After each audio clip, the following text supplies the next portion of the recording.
제가 볼 때 법관은 약자를 생각하는 것이 정도라고 생각합니다.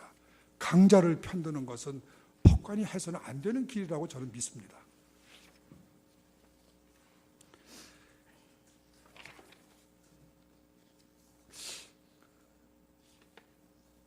증거규칙 입법은 요거 뭐 조금 기술적인 문제라 여기서 생략하고 다 이렇게 써 있으니 또 법 해석에서 부분도 제가 기술적인 문제이기 때문에 조금 넘어가겠습니다.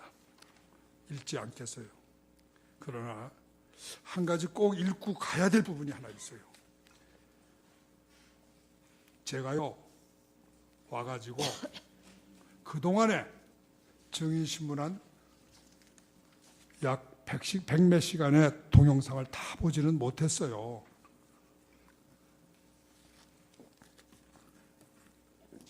그러나 오늘 증인신문하고 지난번 기일에 증인신문 또 그전에 증인신문 유심히 봤습니다.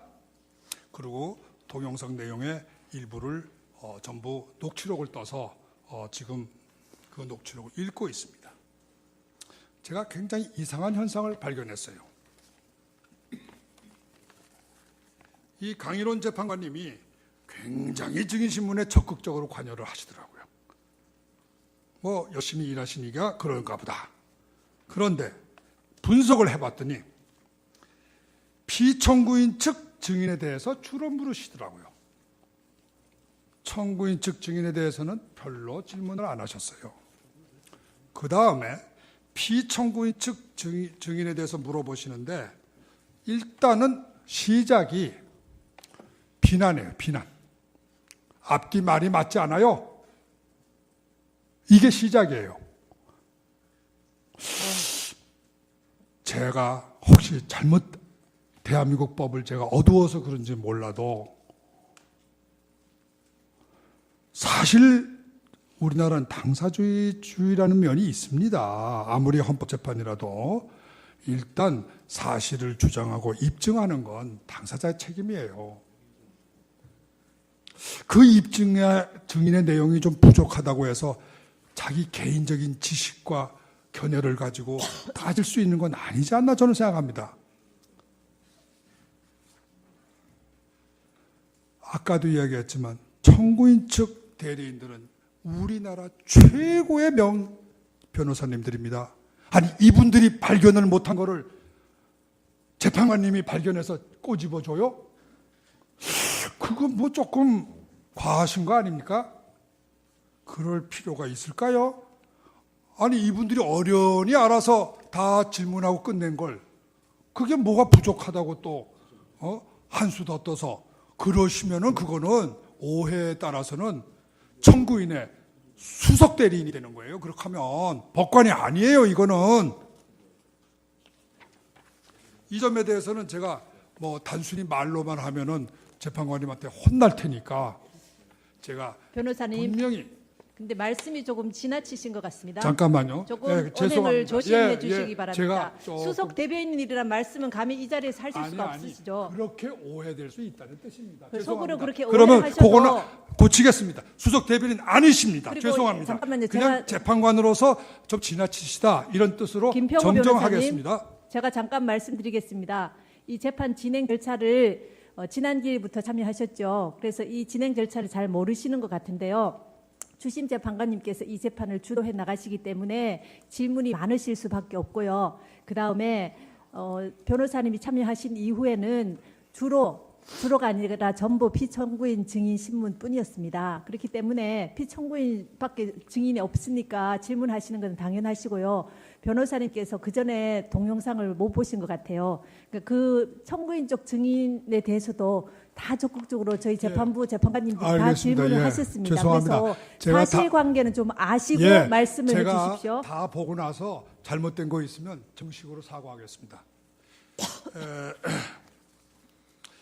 이것도 죄송하게 됐네. 바로 이 이야기를 하게 돼서. 이정미 재판장님한테도 제가 조금 문제가 있다고 봅니다. 우리 지금 이 대통령 탄핵 심판이라고 하는 역사적, 국가적, 국제적 사건의 심판 시한이 이정미라는 특정 재판관의 퇴임 일자인 3월 13일 이전 선고에 맞추어서 증거조사 및 변론 절차를 과속, 졸속으로 진행한다면 이건 안 되는 거라고 저는 생각합니다. 특히 2월 20일, 지난번 월요일이죠. 2월 22일, 오늘이죠. 2월 24일, 내일 모레입니다.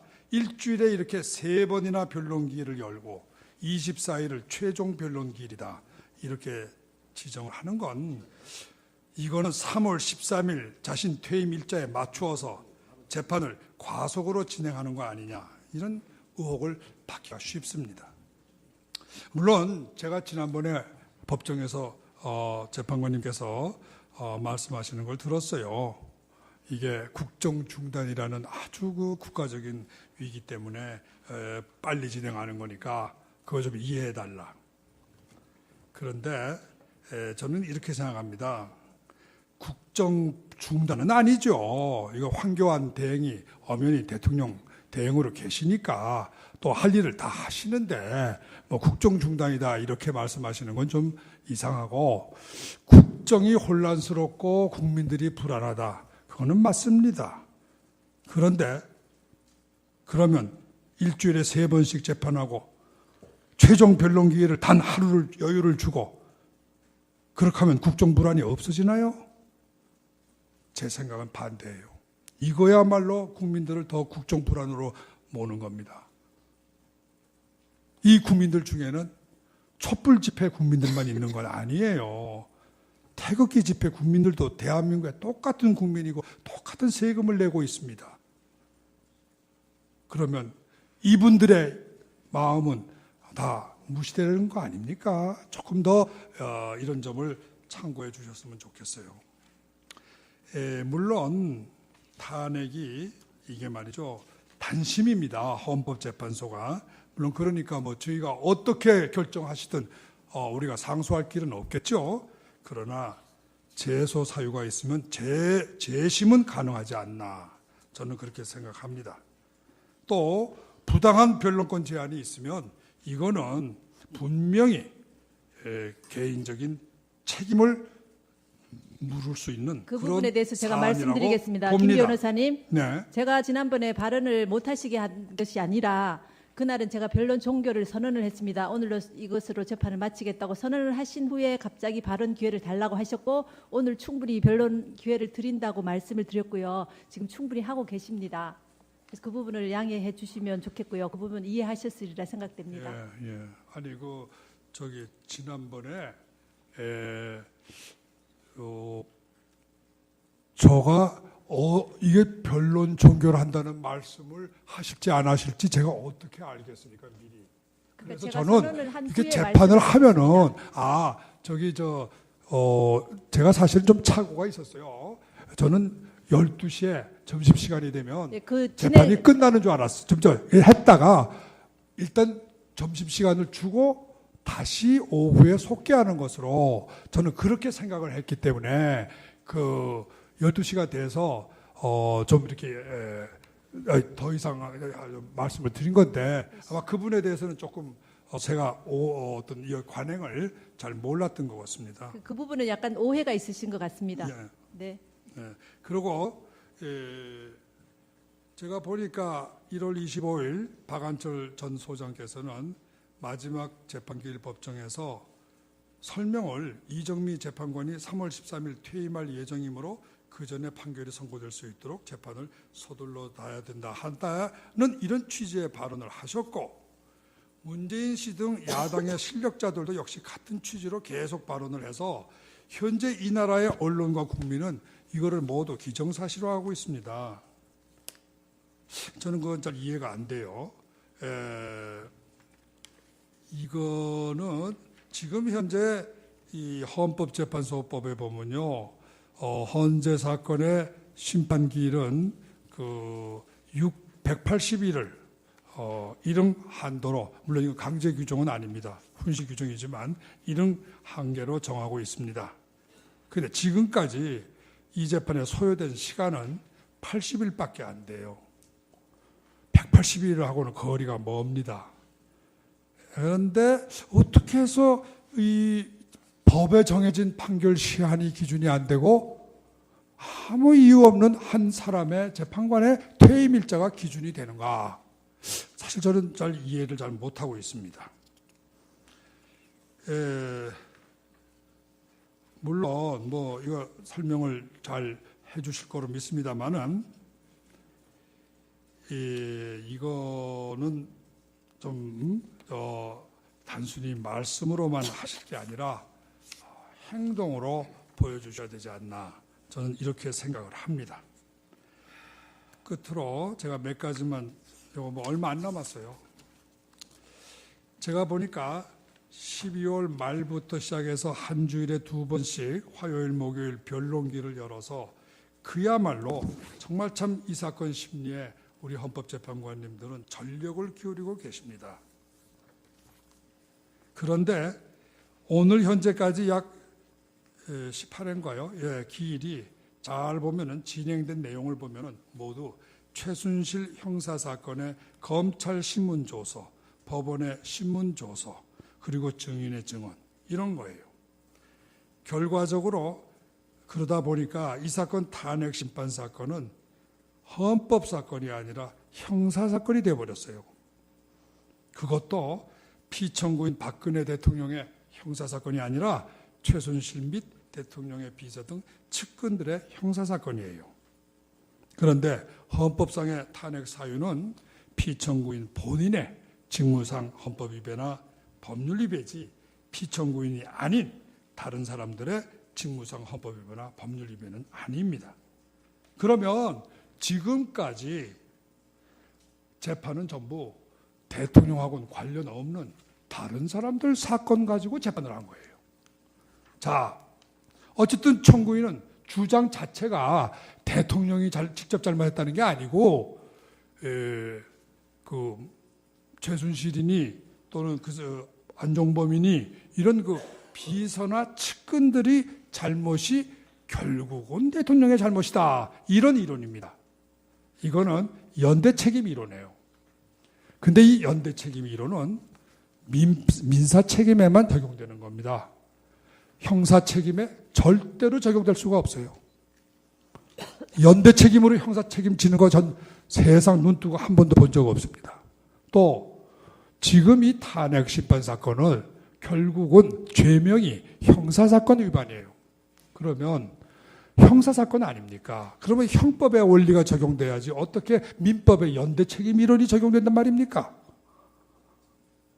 저는 이 점도 대단히 어쨌든 그게 피청구인의 주장이시니까 저는 존중하겠습니다. 예, 그 청구인의 주장이 과연 법리적으로 맞는지 안 맞는지 그거는 재판관들이 판단하시겠죠. 연대 책임을 탄핵 사건의 책임에도 적용하느냐 안 하느냐 앞으로 중요한 판례가 될 겁니다.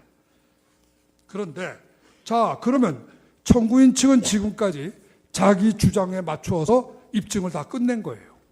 자, 이제부터는 그럼 피청구인도 자기 주장 내세우고 입증해야 될 거 아닙니까?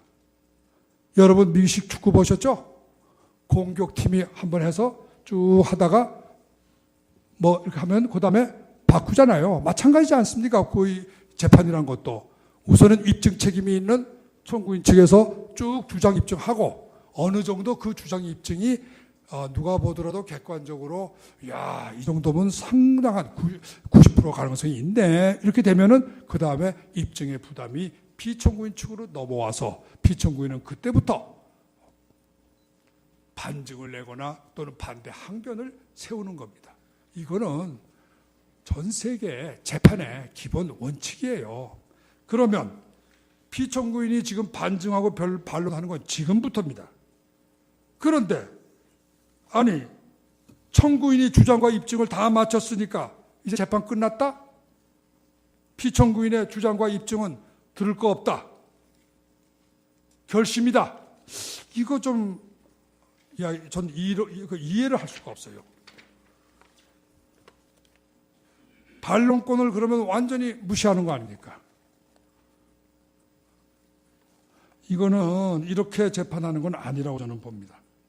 제가 너무 여러 가지로 소리가 높고 제가 혹시 한국의 재판 방법이나 법정의 분위기에는 대단히 맞지 않는 그러한 그 변론을 했다고 저도 스스로 느끼고 있습니다. 그러나 아까 맨 처음에 말씀드린 것처럼 이것은 우리나라 역사에 길이 남을 하나의 중요한 자료이기 때문에 반드시 많은 분들이 보시면서 이해를 좀 하셔야 될 것 같아서 제가 굳이 이렇게 구두 변론을 좀 길게 했습니다. 결론을 말씀드리고 물러나겠습니다. 다음에 증거 신청으로 들어가겠습니다. 대통령 탄핵 사건은 국회와 대통령 간의 권력 충돌입니다. 본질이 일종의 정변이죠. 이러한 정치적인 변란을 사실 평생 법만 공부하신 법관들이 재판한다는 건 상당히 어려운 일이에요. 그래서 이런 걸 하면 안 된다는 학자들도 많이 있습니다. 정치 권력 싸움을 법의 잣대로 가린다는 게 얼마나 어렵겠습니까? 2004년 노무현 대통령 탄핵 사건 때는 이 탄핵 심판의 바로 그 가운데 시점인 2004년 4월 15일 국회의원 총선거가 있었습니다.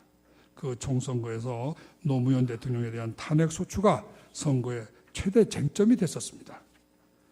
노무현 대통령을 지지하는 열린우리당이 과반수를 넘는 159석인가 7석으로 압승을 거두었습니다. 50석도 안 되던 꼬마 정당이 하루아침에 제1정당이 된 것입니다. 이건 세계 선거 사상의 그 유래를 찾기가 매우 어려운 압승입니다. 그렇기 때문에 어떤 정치적 관점에서 보면요, 탄핵 기각이라는 결론은 이미 난 겁니다. 그렇기 때문에 그리고 이 내용이 비교적 단순해요. 보시면 알다시피. 그래서 이 대통령의 공개 발언이 공직선거법 위반이라고 하는 비교적 가벼운 내용이었습니다. 그래서 탄핵 기각이라는 판결은 대단히 쉬웠고 언론도 당시에는 굉장히 양측의 균형을 맞추고 있었습니다. 그렇기 때문에 헌법재판소는 중대성 위법이다 이런 이론으로 타협적인 판결을 내려서 여야 양측으로부터 또 국민 모두로부터 환영받는 그런 판결을 내렸던 것입니다. 그런데 이번 탄핵 사건은요, 굉장히 성격이 틀립니다. 우선 내용이 13개 항의 복잡한 내용이에요. 그리고 다 굉장히 감정적이에요. 감정적인 내용들입니다. 770여억 원의 뇌물죄 성립 여부, 또 세월호 사건의 7시간 행적 문제, 이렇게 대단히 감정적인 그러한 그 요소가 있습니다. 그 내용이 심각해요. 이거 인정되면 박근혜 대통령은 대통령직만 물러나는 게 아닙니다. 제가 보기에는 검찰에 구속될 거고 교도소로 갈 거고 어떻게 될지 모르겠습니다. 그리고 결과에 있어서도 촛불 시위, 태극기 시위가 극한 대립을 지금 하고 있는데 어떤 결론을 내려도 재판관님들 정말 참 힘드시게 한쪽으로부터 또는 반대측으로부터 엄청난 비난과 공격을 받으실 거라고 봅니다. 상당히 자칫하면 헌법재판소가 과연 존립할 수 있느냐 이런 문제도 생길 거로 봅니다. 이러한 심각한 딜레마 상황에서 헌법재판소가 택할 수 있는 최선의 길은 대통령의 잘잘못을 따지기보다는 국회가 원천적으로 졸속한 재판을 해서 의결을 한 거니까 이거 우리는 내용에 들어갈 것도 없다. 절차가 잘못된 거니까 안 되겠다. 이렇게 재판하시는 것이 법리에도 맞고 뿐만 아니라 정치적으로도 대단히 현명한 결정이 되실 것으로 믿습니다.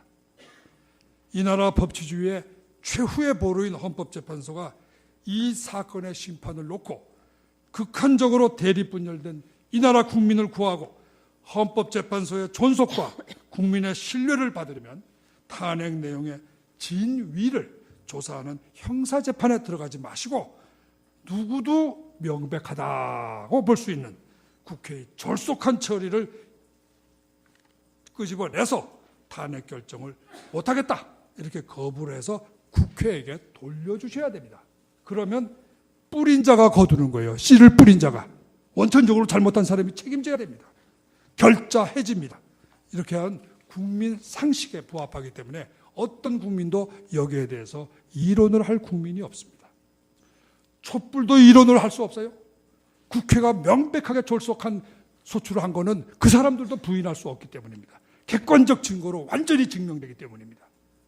태극기 집회는 결과가 마음에 드니까 무조건 찬성일 거예요. 자, 그러면 우리 헌법재판소 재판관님 8분들은 국민의 영웅이 되십니다. 2004년도에 윤영철 재판소장님께서 개인적으로 저한테 해주신 말씀이에요. 오늘날 우리 헌법재판소가 생긴 지 불과 30년도 안 됐는데 대한민국 국민들 모두로부터 신뢰와 존경을 받고 전 세계인들로부터 위대한 민주주의의 수호자다 이렇게 존경받는 이유가 무엇이겠습니까? 잘 생각해 보세요. 노무현 대통령 탄핵심판 사건이 그야말로 솔로몬의 지혜를 발휘한 명판결이었기 때문입니다. 지금 여기 헌법재판관님 8분께 제가 진심으로 호소합니다. 이러한 상황에서, 이 역사적인 상황에서 제발 정치 소용돌이에 휘말리지 마시고 누구나 봐도 분명히 누구도 거부할 수 없는 국회의 졸속한 탄핵 처리에 대해서 엄중하게 심판을 내려주십시오. 그렇게 되면은 국민들의 절대적인 사랑과 존경을 받고 또 헌법재판소가 그렇게 남아야만 우리나라의 법치주의가 존속됩니다. 저는 내가 누구 편을 들기 위해서 사실 미국에서 온 거 아닙니다. 저는 헌법재판소 재판관님들에게 바로 이 말씀을 드리고 싶어서 왔어요.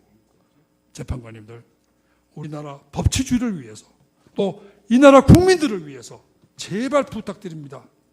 정의에 맞는 탄핵 각하, 절차 위반 이렇게 판단해 주시기를 간곡히 부탁드립니다. 저는 준비서면에 대해서는 이것으로 제 말씀을 마치겠습니다. 이어서 아까 준비서면에 관련된 증인 및 증거 신청에 대해서도 잠깐 말씀을 드리고 먼저 여기에 대해서도 역시 조 변호사님이 처리하시겠다고 그래서 저는 말씀을 드립니다. 다만 증거 신청에 대해서는 아까도 쭉 약간 준비서면에도 말씀드렸지만 제가 일단 섭외한 증인들의 이름은 밝혀드리는 게 좋을 것 같아서 말씀드리겠습니다. 헌법학자로서는 허영, 최대관, 조병윤 전문가 증인으로 신청하고자 합니다. 또 국회의원으로서는 김무성, 나경원, 황영철, 유승민 이 4사람을 증인으로 신청을 하고자 합니다. 또 일괄 표결의 위헌성과 관련해서도 역시 전문가 증인을 신청하겠습니다. 뿐만 아니라 탄핵 소추 의결 과정의 적법 절차상의 문제점을 좀 밝혀내기 위해서 국회의장 정세균, 국회의원 정종섭, 그리고 운영위원회 수석 전문위원 및 국회의사 국장 이걸 증인으로 신청하겠습니다. 또 원내대표단이 모든 이 절차를 주도한 것으로 압니다. 그래서 국회의원 정진석, 김도읍, 우상호, 박완주, 박지원, 김관영 증인으로 신청하겠습니다. 또 2016년 9월 18일부터 2016년 12월 21일까지 사이에 국회 속기록에 대한 사실 조회와 문서 송부 촉탁도 신청하겠습니다. 그 밖에 재판소의 편파적 재판 진행과 관련된 부분도 역시 관련해서 전문가 증언과 서증 제출 이러한 것을 하겠습니다. 물론 녹취록은 지금 작성 중에 있기 때문에 요거는 정리해서 제출하겠습니다. 또 재판부 구성의 법적인 그 위헌성 문제를 증언해 주실 분으로 전문가 증인 강혜룡 변호사를 신청합니다.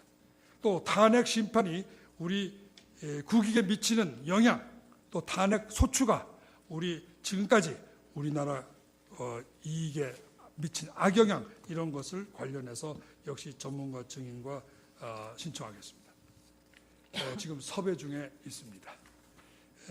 또 재단 설립의 역사에 대해서도 대통령의 재단 설립에 관한 이 역사 이런 것에 대해서도 경제단체나 경제인 학자 분을 복고일 씨와 김진현 씨 이렇게 증인을 신청하고자 합니다.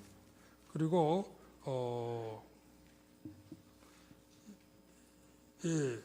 여기 또 기밖에 이 재판 과정 중에도 이 재판의 증거로 제출하기 위해서 특검이 조사하는 과정에서 굉장히 많은 인권 유린과 횡포가 있었다고 봅니다. 아마 김영재 씨 그리고 김기춘 씨, 조윤선 씨 이분들을 역시 어떤 내용의 탄압과 그 인권 침해를 받으셨는지 증인으로서 물어보고자 합니다. 그리고 지금 이 헌법재판소 구성의 문제가요, 굉장히 과연 왜 3월 13일 이 말이 나오게 됐는가 하는 것에 대해서 나름대로 저는 이야기를 들어서 조사를 해봤는데 이것은 어떤 의미에서 이 헌법재판소법 일부 개정 법률안과도 밀접한 관련이 있다고 보입니다. 그래서 그 입법안에 대해서 제출한 그러한 배경에 대해서 전문 증인을 신청할까 합니다. 그 다음에 또 지금 박안철 전임 현재 소장의 후임자 임명 또 3월 13일 날 퇴임하실 것으로 예정되어 있는 이정미 재판관님의 후임자 지명 이것과 관련돼서 헌재에서 대통령 권한대행이나 탄핵 전에 대통령 이건 대통령 권한대행 황교안 대통령 권한대행 그다음에 대법원장에게 후임자를 빨리 지명해서 국회에 동의 또는 무슨 청문회가 있는 것 같은데 그거를 받도록 이렇게 요청하거나 서면을 발송한 사실이 있는지 없다면 왜 안 하셨는지 이러한 점에 대해서는 좀 저희들에게도 그 사정을 좀 알려주시면 저희들이 혹시 오해가 있다면 오해를 푸는데 많이 도움이 되겠습니다.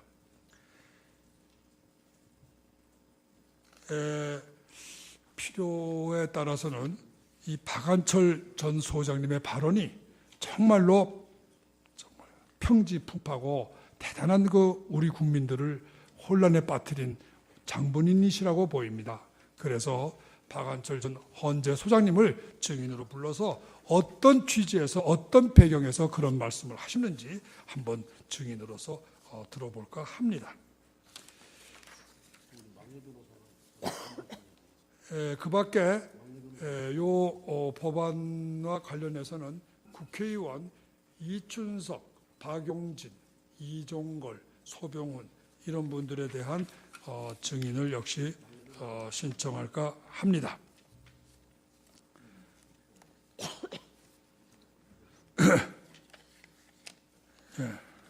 제 좀 많이 길었던 제 변론을 끝까지 이렇게 잘 경청해 주셔서 재판관님 8분께 진심으로 존경과 제가 감사의 인사를 드립니다. 그리고 여러 또 우리 권성동 대표님과 변호사님들 여러분 그리고 여러 방청하신 여러분들께도 또 이 테이프를 들으실 여러분들께도 잘 제가 혹시 발언 도중에 어떤 잘못된 부분이 좀 있다고 생각하시면은 알려주시고 혹시 고칠 수 있는 기회가 있으면 제가 고치도록 그렇게 하겠습니다. 감사합니다. 네. 김 변호사님 장시간 수고하셨습니다.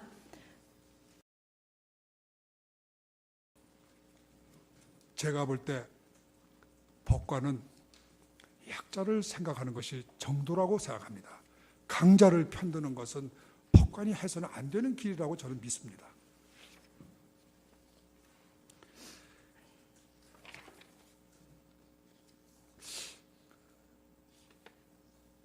증거규칙 입법은 요거 뭐 조금 기술적인 문제라 여기서 생략하고 다 이렇게 써 있으니 또 법 해석에서 부분도 제가 기술적인 문제이기 때문에 조금 넘어가겠습니다. 읽지 않겠어요. 그러나 한 가지 꼭 읽고 가야 될 부분이 하나 있어요. 제가요 와가지고 그동안에 증인신문한 약 100몇 시간의 동영상을 다 보지는 못했어요.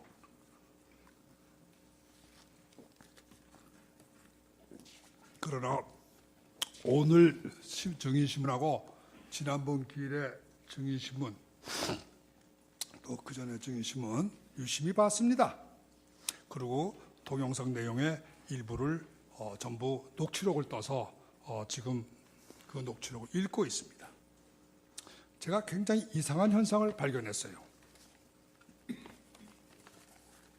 이 강일원 재판관님이 굉장히 증인신문에 적극적으로 관여를 하시더라고요. 뭐 열심히 일하시니까 그런가 보다. 그런데 분석을 해봤더니 피청구인 측 증인에 대해서 주로 물으시더라고요. 청구인 측 증인에 대해서는 별로 질문을 안 하셨어요. 그 다음에 피청구인 측 증인에 대해서 물어보시는데 일단은 시작이 비난이에요. 비난. 앞뒤 말이 맞지 않아요? 이게 시작이에요. 제가 혹시 잘못 대한민국 법을 제가 어두워서 그런지 몰라도 사실 우리나라는 당사주의라는 면이 있습니다. 아무리 헌법재판이라도 일단 사실을 주장하고 입증하는 건 당사자의 책임이에요. 그 증인의 내용이 좀 부족하다고 해서 자기 개인적인 지식과 견해를 가지고 따질 수 있는 건 아니지 않나 저는 생각합니다. 아까도 이야기했지만 청구인 측 대리인들은 우리나라 최고의 변호사님들입니다. 아니 이분들이 발견을 못한 거를 재판관님이 발견해서 꼬집어줘요? 그건 뭐 조금 과하신 거 아닙니까? 그럴 필요가 있을까요? 아니 이분들이 어련히 알아서 다 질문하고 끝낸 걸 그게 뭐가 부족하다고 또 한 수 더 떠서 그러시면은 그거는 오해에 따라서는 청구인의 수석 대리인이 되는 거예요. 그렇게 하면 법관이 아니에요. 이거는 이 점에 대해서는 제가 뭐 단순히 말로만 하면은 재판관님한테 혼날 테니까 제가 변호사님, 분명히 근데 말씀이 조금 지나치신 것 같습니다. 잠깐만요. 조금 예, 언행을 죄송합니다. 조심해 주시기 제가 바랍니다. 조금 수석 대변인이란 말씀은 감히 이 자리에서 하실 수가 아니, 없으시죠. 그렇게 오해될 수 있다는 뜻입니다. 속으로 죄송합니다. 그렇게 그러면 오해하셔도 그거는 고치겠습니다. 수석 대변인 아니십니다. 그리고 죄송합니다. 잠깐만요. 그냥 제가 재판관으로서 좀 지나치시다 이런 뜻으로 김평호 정정하겠습니다. 변호사님, 제가 잠깐 말씀드리겠습니다. 이 재판 진행 절차를 지난 기일부터 참여하셨죠. 그래서 저가 이게 변론 종결을 한다는 말씀을 하실지 안 하실지 제가 어떻게 알겠습니까 미리. 그래서 저는 이게 재판을 하면은 제가 사실 좀 착오가 있었어요. 저는 12시에 점심시간이 되면 네, 그 재판이 끝나는 줄 알았어요. 했다가 일단 점심시간을 주고 다시 오후에 속개하는 것으로 저는 그렇게 생각을 했기 때문에 12시가 돼서 좀 이렇게 더 이상 말씀을 드린 건데 아마 그분에 대해서는 조금 제가 어떤 이 관행을 잘 몰랐던 것 같습니다. 그 부분은 약간 오해가 있으신 것 같습니다. 예. 네. 예. 그리고 제가 보니까 1월 25일 박한철 전 소장께서는 마지막 재판기일 법정에서 설명을 이정미 재판관이 3월 13일 퇴임할 예정이므로 그 전에 판결이 선고될 수 있도록 재판을 서둘러 놔야 된다 한다는 이런 취지의 발언을 하셨고 문재인 씨 등 야당의 실력자들도 역시 같은 취지로 계속 발언을 해서 현재 이 나라의 언론과 국민은 이거를 모두 기정사실화하고 있습니다. 저는 그건 잘 이해가 안 돼요. 이거는 지금 현재 이 헌법재판소법에 보면요, 헌재 사건의 심판기일은 그 180일을 일응 한도로, 물론 이거 강제 규정은 아닙니다. 훈시 규정이지만 일응 한계로 정하고 있습니다. 그런데 지금까지 이 재판에 소요된 시간은 80일밖에 안 돼요. 180일하고는 거리가 멉니다. 그런데 어떻게 해서 이 법에 정해진 진행 절차를 잘 모르시는 것 같은데요. 주심 재판관님께서 이 재판을 주도해 나가시기 때문에 질문이 많으실 수밖에 없고요. 그 다음에 변호사님이 참여하신 이후에는 주로가 아니라 전부 피청구인 증인 신문뿐이었습니다. 그렇기 때문에 피청구인밖에 증인이 없으니까 질문하시는 건 당연하시고요. 변호사님께서 그 전에 동영상을 못 보신 것 같아요. 그러니까 그 청구인 쪽 증인에 대해서도 다 적극적으로 저희 재판부 재판관님들이 다 알겠습니다. 질문을 예, 하셨습니다. 죄송합니다. 그래서 제가 사실관계는 좀 아시고 예, 말씀을 제가 해주십시오. 다 보고 나서 잘못된 거 있으면 정식으로 사과하겠습니다. 이것도 죄송하게 됐네. 바로 이 이야기를 하게 돼서.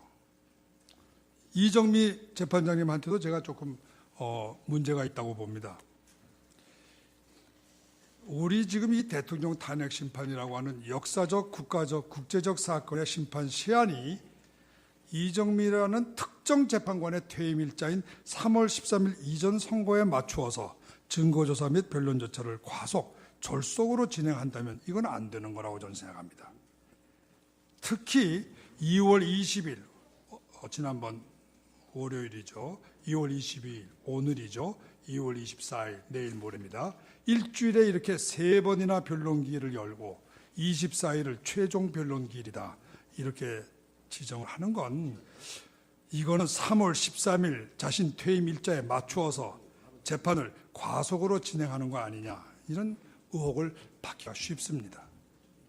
물론 제가 지난번에 법정에서 재판관님께서 말씀하시는 걸 들었어요. 이게 국정중단이라는 아주 그 국가적인 위기 때문에 빨리 진행하는 거니까 그거 좀 이해해달라. 그런데 저는 이렇게 생각합니다.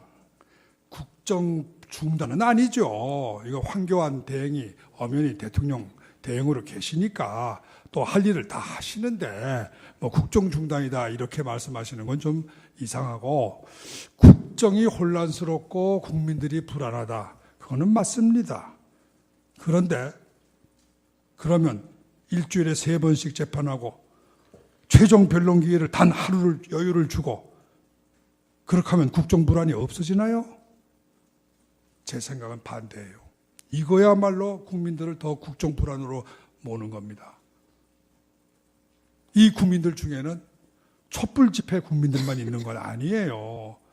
태극기 집회 국민들도 대한민국의 똑같은 국민이고 똑같은 세금을 내고 있습니다. 그러면 이분들의 마음은 다 무시되는 거 아닙니까? 조금 더 이런 점을 참고해 주셨으면 좋겠어요. 물론 탄핵이 이게 말이죠, 단심입니다. 헌법재판소가. 물론 그러니까 뭐 저희가 어떻게 결정하시든 우리가 상소할 길은 없겠죠. 그러나 재소 사유가 있으면 재심은 가능하지 않나, 저는 그렇게 생각합니다. 또 부당한 변론권 제한이 있으면 이거는 분명히 개인적인 책임을 물을 수 있는 그 그런 부분에 대해서 제가 사안이라고 말씀드리겠습니다. 봅니다. 김 변호사님, 네. 제가 지난번에 발언을 못하시게 한 것이 아니라 그날은 제가 변론 종결을 선언을 했습니다. 오늘로 이것으로 재판을 마치겠다고 선언을 하신 후에 갑자기 발언 기회를 달라고 하셨고, 오늘 충분히 변론 기회를 드린다고 말씀을 드렸고요. 지금 충분히 하고 계십니다. 그래서 그 부분을 양해해 주시면 좋겠고요. 그 부분 이해하셨으리라 생각됩니다. 예. 아니 지난번에